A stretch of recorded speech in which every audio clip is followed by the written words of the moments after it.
Ben, there's been a lot of talk about a housing bubble, particularly, from the Fed, from all sorts of different places. Can you give us your view as to whether or not there is a housing bubble out there? Well, unquestionably, housing prices are up quite a bit. I think it's important to note that fundamentals are also very strong. We've got a growing economy, jobs, incomes. We've got very low mortgage rates.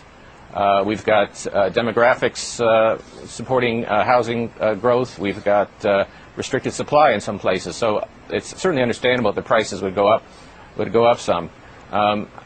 I don't know whether prices are exactly where they should be, but I think it's fair to say that much of what's happened is supported by the strength of the economy. Tell me, what is the worst case scenario? So we have so many economists coming on our air and saying, oh, this is a bubble and it's going to burst and this is going to be a real issue for the economy. Some say it could even cause a recession at some point. What is the worst case scenario if, in fact, we were to see prices come down substantially across the country? Well, I guess I don't buy your premise. It's a pretty unlikely possibility. We've never had a decline in house prices on a nationwide basis. So what I think is more likely is that house prices will slow, maybe stabilize, might slow consumption spending a bit. I don't think it's going to drive the economy too far from its full employment path, though. So would you agree with Alan Greenspan's comments recently that we've got some areas of the country that are seeing froth, not necessarily a national situation, but certainly froth in some areas? You can see some types of speculation, investors turning over condos quickly. So those sorts of things you see in some local areas. I'm hopeful that, and I'm confident, in fact, that the bank regulators will pay close attention to the kinds of loans that are being made, making sure that underwriting is done right. But I do think that this is mostly a localized problem and not something that's going to affect the national economy. This scenario envisions that consumer spending, supported by rising incomes and the recent decline in energy prices, will continue to grow near its trend rate, and that the drag on the economy from the housing sectors will gradually diminish. The motor vehicle sector may already be showing signs of strengthening. After having cut production significantly in recent months, in response to the rise in the inventory of unsold vehicles, automakers appear to have boosted the assembly rate a bit in November, and they have scheduled further increases for December. The effects of the housing correction on real economic activity are likely to persist into next year, as I've already noted. But the rate of decline in home construction should slow as the inventory of unsold new homes is gradually worked down.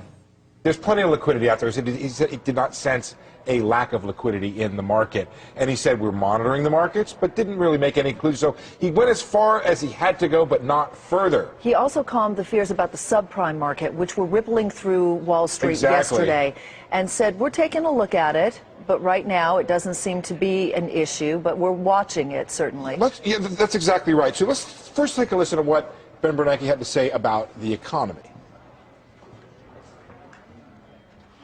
So we expect moderate growth going forward.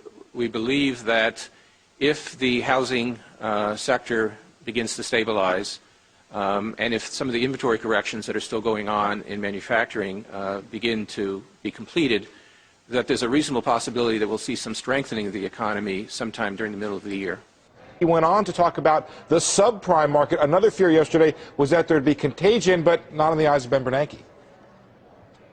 Our assessment is that there's not much indication at this point that subprime mortgage issues have spread into the broader mortgage market, which still seems to be healthy, and the lending side of that still seems to be healthy.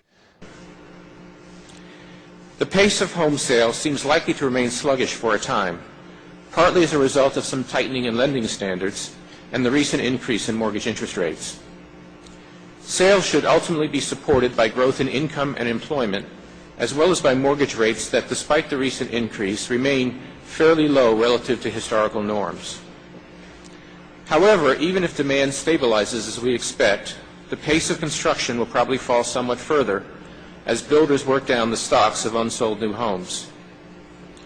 Thus, declines in residential construction will likely continue to weigh on economic growth over coming quarters, although the magnitude of the drag on growth should diminish over time. The global economy continues to be strong. Supported by solid economic growth abroad, U.S. exports should expand further in coming quarters. Overall, the U.S. economy appears likely to expand at a moderate pace over the second half of 2007, with growth then strengthening a bit in 2008 to a rate close to the economy's underlying trend.